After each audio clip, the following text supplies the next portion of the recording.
Hey guys, today I'm going to show you how to get Chase Sapphire Preferred bonus once again. So if you have already got your sign up bonus for once, then I have a bad news that unfortunately you cannot get it again. But there is a workaround, there is a twist that you can follow, and by following that you can get as many times the bonus as you want. So many people have used this, and it's not technically illegal, but you have to use it responsibly. So a general strategy: choose a different Chase card. Look for a Chase card with a sign up bonus that aligns with your travel goals. Some popular options include the Chase Freedom Flex, Chase Incorporated Business, Preferred, or the Chase Freedom Unlimited meet the minimum spending requirement. Each card typically has a minimum spending requirement that must be met within a specific time frame. To earn the sign-up bonus plan, you have to spend accordingly to meet this requirement. Consider your credit score. Opening multiple credit cards can impact your credit score, so monitor your credit closely to avoid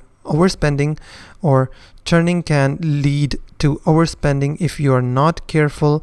Stick to your budget and only charge what you can afford to pay in full. So all you can do is try opening different Chase accounts and you can get sign-up bonuses again and again, but you have to use this trick responsibly. So that's how you can get Chase Sapphire Preferred bonus once again. If you find this video helpful, please hit the like button and don't forget to subscribe.